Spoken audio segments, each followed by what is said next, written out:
আসসালামু আলাইকুম বিসমিল্লাহির রহমানির রহিম। আব্দুল ফার্মিং লাইভ ইউটিউব চ্যানেলের পক্ষ থেকে দর্শক আপনাদের সবাইকে সাদর আমন্ত্রণ। আশা করি সবাই ভালো আছেন। দেশ এবং দেশের বাইরে যে যেখান থেকে আমাদের ফার্মিং প্রতিবেদনটি দেখতেছেন সবাইকে অন্তরস্থল থেকে ধন্যবাদ জানিয়ে শুরু করছি আজকের প্রতিবেদন। দর্শক, আমি খামার নিয়ে বিভিন্ন কথা আপনাদের মধ্যে তুলে ধরে থাকি। বিভিন্ন জনের কমেন্ট নিয়ে মতামত লেখা থাকে অনেকেরই অনেক ধরনের, সেগুলো নিয়েও মানে বিষয়বস্তু ভাইবে যে ভালো লেখেন, তেনাদের কমেন্টে রিপ্লাই দিতে গিয়েও ভিডিও তৈরি করি। যাই হোক, দেখতে দেখতে বর্তমান শীতকাল এসে গেছে, ঠান্ডার মরশুম। এই সময় হাঁসগুলোর বিভিন্ন সমস্যা দেখা যায়। তাই আর এই সময় প্রচুর ডিমও দিয়ে থাকে হাঁস।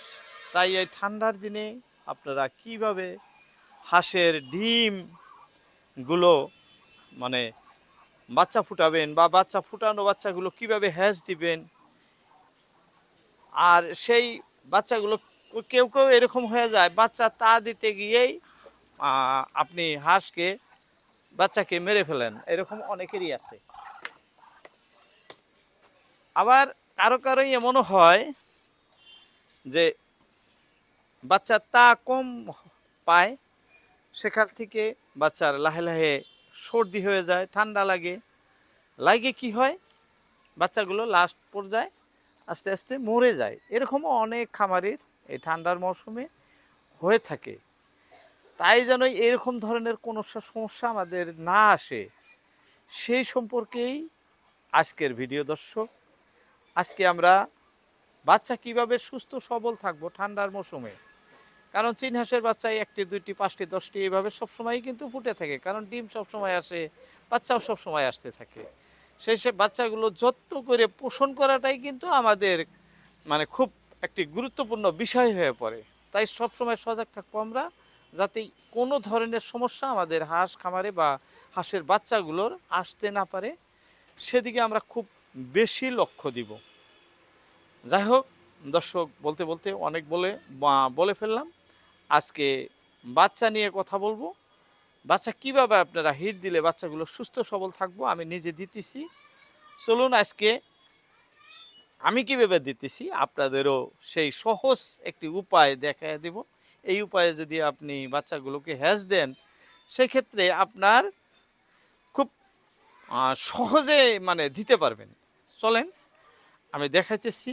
আমার ঘরে আমি বাচ্চাগুলো হ্যাচ দিয়ে রাখছি, কিভাবে রাখছি আর কিভাবে দিলে আপনাদের সুবিধা হবো, সেই বিষয় নিয়েই কথা বলবো। আসুন।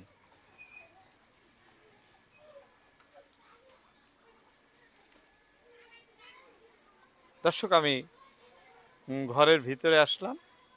এই দেখতেছেন বাচ্চাগুলো হ্যাচে আছে, কারণ বাচ্চা ফুটে থাকে, বিক্রি হয়ে থাকে, বাচ্চা কোনো সময় জমা হয় না। এই একটা চীন হাঁসের বাচ্চা, একটা প্লাস পয়েন্ট, বাচ্চা কোনো সময়ই জমা থাকে না।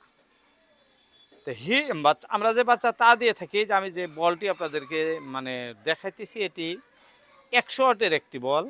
এই বলটি দিয়ে দিচ্ছি।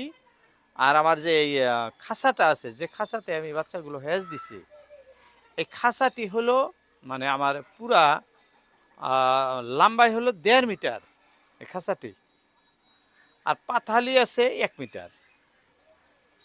আর নিচে নেট জাল দিয়ে দিছি, যে দেখাচ্ছি আপনাদের, এই নেট জাল দিয়ে দেওয়া হয়েছে। আর বিছানোর জন্য ওমযুক্ত কাপড়, যে কাপড়টা গরম, যেহেতু ঠান্ডার দিন, হয় পাটের ছালা দিয়ে দিবেন, পাটের ছালা, প্লাস্টিকের নয়, পাটের ছালা নাইবা গরম কাপড় যেগুলো আমরা ব্যবহার করি, পুরান কাপড়গুলো, সেগুলো ব্যবহার করা যায়, করলে বেশি ভালো হয়। বাচ্চা ছোট বাচ্চা মায়ের থেকে আলাদা করলে সুস্থ সবল থাকে। যথাযথ আরও একটি উপায় আছে, যদি আপনি বাচ্চাগুলো মায়ের সাথে রেখে দেন, সেটা কিন্তু আরও ভালো, কোনো লাইটের প্রয়োজন হয় না। যেনারা অল্পতে পোষণ করে, আপনারা হাঁসের সঙ্গে রেখে দিবেন, সেটাও ভালো। যাই হোক,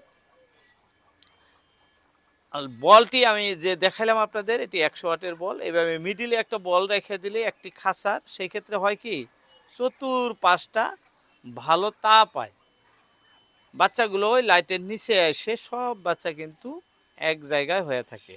আর এই যে দানার পাত্রে পানি দিচ্ছি, রহস্যই একটাই, দানার পাত্রে পানি খেলে চতুর্দিকে ঘেরা থাকে, ওই ঠোঁট দিয়ে খালি পানি খাইতে পারে, কিন্তু বাচ্চাগুলো ভিজে না।